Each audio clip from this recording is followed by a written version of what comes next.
Assalamualaikum warahmatullahi wabarakatuh. Hai semuanya, sebelum kalian menonton video ini, ada baiknya kita perkenalan terlebih dahulu ya. Perkenalkan, nama saya Ajeng Ria Rutul Fadila dengan NIM 223141180 dari kelas 1E Program Studi Pendidikan Guru Madrasah Ibtidaiyah.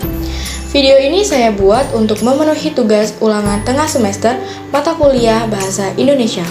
Pada kesempatan kali ini, saya akan menjelaskan tentang jenis-jenis tulisan, yaitu teks argumentasi dan teks persuasi. Sebelumnya, kalian tahu nggak apa saja sih jenis-jenis tulisan? Jadi, jenis-jenis tulisan dibedakan menjadi 5. Yang pertama, teks eksposisi. Yang kedua, teks deskripsi. Yang ketiga, teks narasi. Keempat, teks argumentasi. Dan terakhir, teks persuasi. Nah, di video kali ini kita akan membahas tentang jenis-jenis tulisan, teks argumentasi, dan teks persuasi. Yang pertama, teks argumentasi. Teks argumentasi adalah jenis karangan yang berisikan alasan-alasan kuat untuk membuktikan kebenaran suatu pendapat dengan mengemukakan data dan fakta. Hal-hal yang harus diperhatikan saat membuat teks argumentasi: yang pertama, berpikir sehat, kritis, dan logis. Kedua, mampu mencari, mengumpulkan fakta yang sesuai dengan tujuan dan topik serta dapat membuktikan kebenarannya. Yang ketiga, menggunakan bahasa yang baik dan benar. Struktur teks argumentasi. Yang pertama, pendahuluan, berisikan tentang latar belakang masalah atau pengenalan masalah. Yang kedua, bagian argumen. Bagian ini berisi tentang fakta dan data yang mudah dipahami oleh pembaca. Yang ketiga, kesimpulan. Bisa ditulis dengan bahasa yang singkat, padat, dan jelas, dan tetap mengutamakan kelogisan agar mudah dipahami oleh pembaca. Jenis-jenis teks argumentasi. Yang pertama, sebab akibat, menjelaskan tentang sebab terlebih dahulu baru akibat. Yang kedua, akibat sebab, kebalikan dari sebab akibat. Akibat sebab menjelaskan akibat terlebih dahulu baru sebab. Yang ketiga, argumentatif persamaan, argumen yang mengemukakan persamaan sebelum mengambil kesimpulan. Yang keempat, argumentatif perbandingan, teks deskripsi yang menuliskan fakta dengan cara perbandingan terlebih dahulu.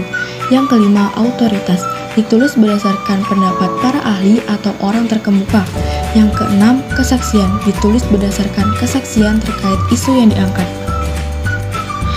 Kaidah kebahasaan teks argumentasi. Yang pertama, adverbia, kata keterangan atau jenis kata lain yang sifatnya memberikan keterangan atau penjelasan.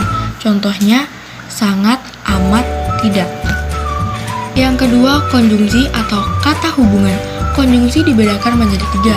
Yang pertama, konjungsi intrakalimat, dua, konjungsi antar kalimat, dan yang ketiga, konjungsi antar paragraf. Contoh konjungsi yaitu dan, atau, dan lain sebagainya. Yang ketiga, verba atau kata kerja yang menjelaskan suatu proses atau aktivitas.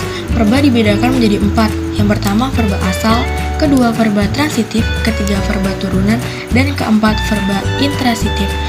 Contohnya memasak, menulis, dan lain sebagainya. Contoh teks argumentasi singkat tentang lingkungan. Kita tentu senang berada di lingkungan yang bersih, lebih-lebih jika lingkungan itu bebas dari sampah yang berceceran. Mengapa?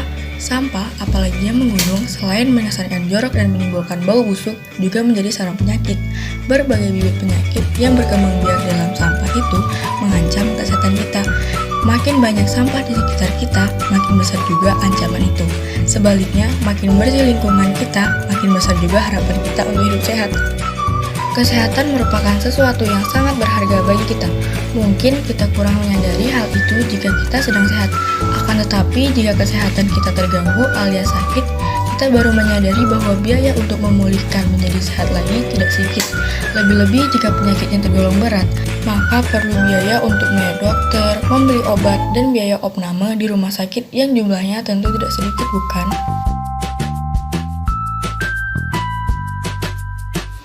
Dan selanjutnya, teks persuasi.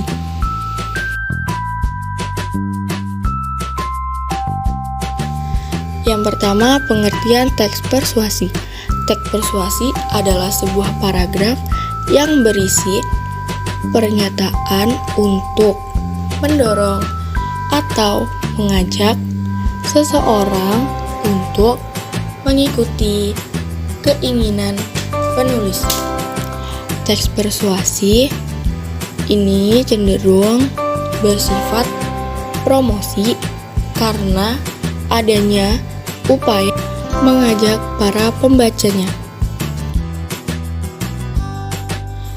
Ciri-ciri teks persuasi. Yang pertama, paragraf persuasi berusaha meyakinkan pembaca atau seseorang. Jadi, pada paragraf ini, penulis mengajak seseorang untuk mengikuti apa yang diinginkan sang penulis. Ciri kedua, paragraf persuasi berusaha membuat pembaca agar tergerak untuk melakukan apa yang diinginkan penulis. Jadi pada paragraf ini sama dengan paragraf sebelumnya. Intinya paragraf persuasi memiliki ciri-ciri mengajak atau menginginkan pembaca mengikuti apa yang diinginkan sang penulis. Struktur teks persuasi. Yang pertama, pengenalan isu atau penyampaian masalah yang ada pada tulisannya. Yang kedua, rangkaian argumen, pendapat penulis dan fakta untuk memperkuat argumennya. Yang ketiga, pernyataan ajakan atau dorongan penulis untuk para pembaca. Yang keempat, penegasan kembali yang biasanya ditandai dengan ungkapan demikian, dengan, dan lain-lainnya. Kaidah kebahasaan teks persuasi. Yang pertama, pernyataan mengandung ajakan, rujukan, atau sejenisnya. Yang kedua, menggunakan kata-kata teknik sesuai topik. Yang ketiga, menggunakan kata penghubung argumentasi. Yang keempat, fakta merupakan yang benar-benar terjadi. Yang kelima, menggunakan konjungsi, kausalitas atau sebab akibat. Yang keenam, menggunakan kata kerja mental. Yang ketujuh, menggunakan kata sambung yang menyatakan tujuan. Selanjutnya, jenis-jenis teks persuasi. Yang pertama, persuasi pendidikan. Biasanya pada teks ini digunakan untuk mencapai tujuan pendidikan. Yang kedua, persuasi politik. Biasanya pada teks ini digunakan oleh orang-orang yang berkecimpung di bidang politik. Jenis yang ketiga, persuasi advertensi atau iklan, di mana pada teks ini dimanfaatkan terutama dalam bidang usaha untuk memperkenalkan barang-barang baru atau lain sebagainya. Jenis terakhir yaitu persuasi propaganda atau informasi. Dengan informasi diharapkan pendengar atau pembaca mau dan sadar untuk berbuat sesuatu yang diinginkan penulis. Contoh teks persuasi. Buanglah sampah pada tempatnya. Yang pertama, pengenalan isu. Sampah merupakan isu yang cukup meresahkan di Indonesia. Rasanya masih terlalu banyak sampah kecil berserakan di sekitar kita. Terkadang banyak orang menyepelekan bahwa sampah kecil itu tanpa mengetahui dampak yang akan ditimbulkannya. Sekecil apapun sampah, ya sampah. Yang kedua, rangkaian argumen.